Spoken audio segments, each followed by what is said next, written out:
Students, today we are going to discuss some examples of normal subgroup. Okay, so first example,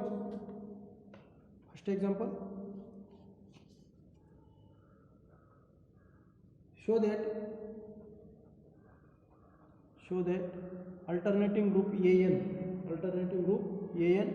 is normal subgroup of symmetric group SN for n greater equal 3. Okay, so using previous theorem, if given subgroup H, okay, given subgroup H has index 2 in G, then H is a normal subgroup of G. Here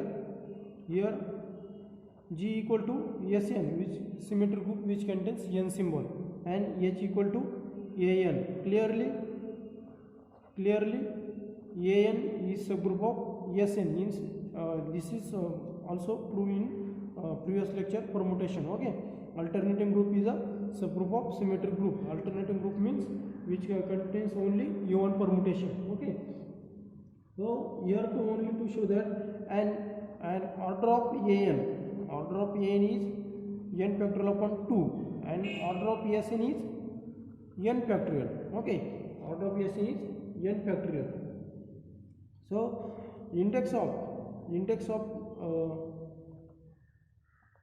Ig of H, index of H is or Sn over An is index of given subgroup is order of H. How to find order of Sn divided by order of An? Okay, therefore using this formula, order of Sn is n factorial and order of An is n factorial upon 2, which implies that which can be solved in 2 into n factorial divided by n factorial equal to 2, and therefore index is 2, which implies that by using result. Okay, therefore index of Sn over An equal to 2, which implies that by theorem, what theorem? Which theorem? Here use if H is subgroup of G and G is finite, H is subgroup of finite group, with index is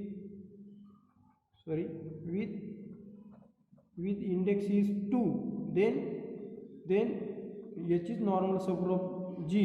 Here G equal to Sn is finite. Okay, G equal to Sn is finite, and H equal to An is subgroup of G, means Sn, and index is equal to 2, which implies that An is normal subgroup of Sn. Okay, so this is very simple. Similarly, second example, show that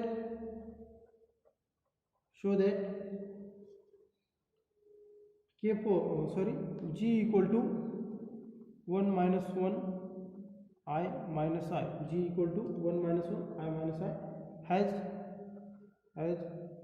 normal subgroup 1 minus 1. To show here 1 minus 1 is a normal subgroup of G using this theorem. Okay, so order of G equal to 4 and order of H equal to 2. Therefore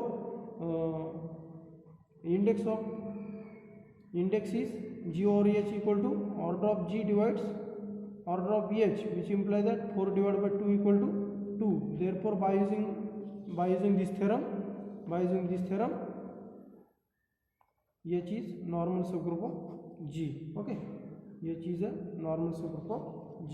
This is a very simple proof. So next theorem or next example,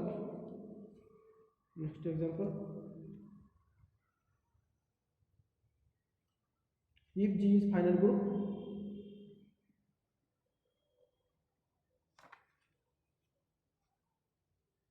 example or theorem, if G is finite group, if G is finite group, okay, if G is finite group such that such that G has exactly one subgroup. G has exactly one subgroup H of G has exactly one subgroup H of given order, then H is normal subgroup of G. Okay, then to show that H is a normal subgroup of G, here given that G has finite order, means G contains only finite number of elements, and such that G has exactly one subgroup H of given order, means here given that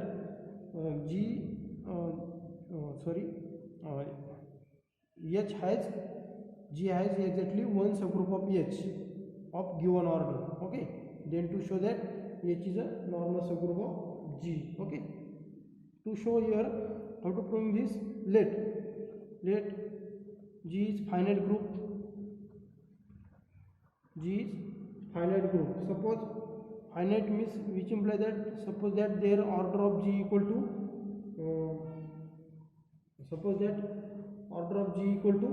n. Okay, order of G equal to n. Let here given that H is subgroup of G. Okay, H is subgroup of G such that suppose that order of H equal to K. Okay, let order of H equal to K, which implies that which contains K elements, H1 H2 up to Hk.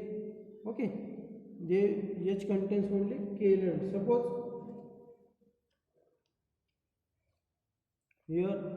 Suppose that here given that G has exactly one subgroup. Okay, suppose H is only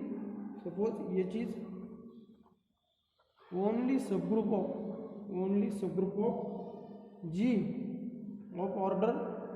of order K, means G has only one subgroup of order K, then to show that H is a normal subgroup of G. Okay, thus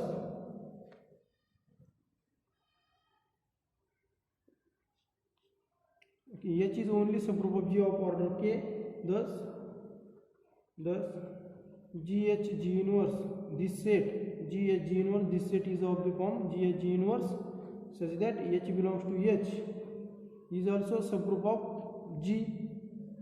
This their proof is also seen in subgroup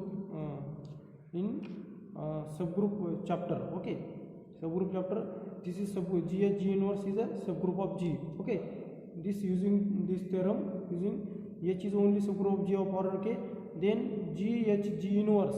Okay, the set of GH G inverse which contains element of the form of GH G inverse, where this H belongs to H and G belongs to G. Okay, G belongs to G group G. Okay, also GH G inverse has K distinct element, because why GH G inverse has K distinct element? Because GH G inverse is equal to H itself. Okay, GH G inverse equal to H itself, so H has K distinct element, which implies that GH G inverse has also K distinct element, because H contains K distinct element. Using each element, then there are K distinct element here exist. Okay, if H is equal to H1, then one element H equal to H2, then second element up to so on H equal to Hk, so we get a K different element exist in this set. Okay, so which implies that GH G inverse has K distinct element. Okay, and their element, suppose that their element GH G inverse equal to GH1 G inverse, second element GH2 G inverse, and up to so on GHK G inverse. Okay, means GH G inverse is contained this all K distinct element. If suppose that this is not K element, means these elements are repeated, then for if GHI G inverse equal to GHJ G inverse, means this is not different element. So if we choosing if this element are equal, some elements are equal, then by for I is not equal to j, then by left cancellation law and right cancellation law, G inverse get cancelled, G inverse get cancelled, okay, which implies that HI equal to HJ by left cancellation law and right left cancellation law and right cancellation law, okay, left cancellation law and right cancellation law, G get cancelled, G inverse get cancelled, which get HI equal to HJ, but HI equal to HJ, which implies that H does not contain k distinct element, their order must be less than k, okay, which implies that which is contradiction to as HI. This all HIs are different, okay, HIs are k distinct elements, are k distinct elements of H, therefore order of G inverse must be k, okay. So by assumption, but by assumption, what assumption here, H is only, by assumption H is only subgroup of G, but by assumption H is only subgroup of G of order k. Here assumption says that G has exactly one subgroup, means G has only one subgroup, no other subgroup here exist in G, okay, no other subgroup, but here given that H is one subgroup and G inverse is another subgroup here exists, which implies that G inverse and H must be same, okay, which implies that H and G inverse must be same, that is H equal to GH and G inverse, and so by using theorem G inverse equal to H, by using theorem G inverse equal to H, then H is a normal subgroup, which implies that H is a normal subgroup of G, okay. So this is a proof of this theorem. Then next theorem is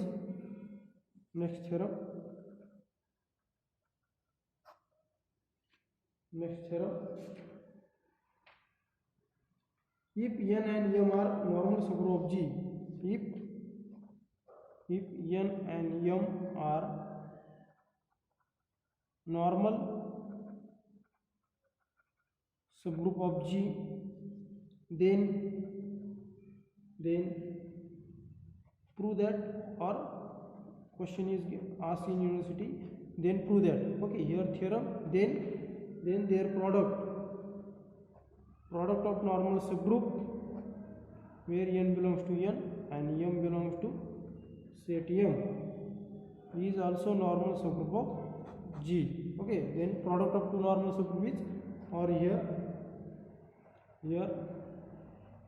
product of two normal subgroup is normal, product of two normal subgroup is normal, okay. So how to proving this theorem, how to prove, here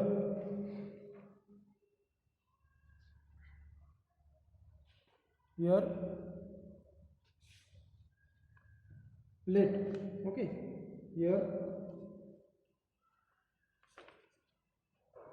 let n and m are two normal subgroup, n and m are two normal subgroup, okay, n and m are two normal subgroup, that is n is normal subgroup of G and m is normal subgroup of G, which implies that to show n into m equal to nm, where n belongs to set of integer n, normal subgroup n, and m belongs to m is normal subgroup of G, okay. Let consider any two elements from nm, Okay, let x belongs to nm, which implies that x can be written in the form of nm, where n belongs to normal subgroup n and m belongs to set of normal subgroup n. Okay, consider g x g inverse equal to, okay, consider for g belongs to g, for all g belongs to g, g h g inverse equal to g x has a value n into m. Okay, then g inverse, okay, putting their value here, gn, which is written in the form of gn identity, then m g inverse by associative property. Using by associative property, only here E is taking, but don't change their value, gn mg. Okay, gn into E into mg inverse equal to gn m g inverse. Okay, so putting identity value gn g inverse into g into mg inverse. Okay, because g into g inverse into g value must be identity. Okay, so g into g inverse equal to identity, and therefore by again use associative property gn g inverse into gm g inverse. Okay, by using associativity property here, as here given that n is normal subgroup of G and m is normal subgroup of G, which implies that G and G inverse is elements of n and Gm G inverse is elements of m. Okay, which implies that G x G inverse is elements written in the form of n dash m dash, where n dash belongs to n and m dash belongs to m, where n dash equal to g and g inverse and n dash equal to gm g inverse, means gx g inverse is the element of g nm. Okay, means therefore that is gx g inverse belongs to set of product of two normal subgroup. Okay, but G is arbitrary element of G. G is arbitrary element of G, which implies that by using Gx G inverse belongs to Nm, and therefore by definition of normal subgroup, Nm is normal subgroup of G. Okay, so this is proof of normal subgroup of G. It is very simple proof of this theorem. Okay, product of two normal subgroup is normal subgroup.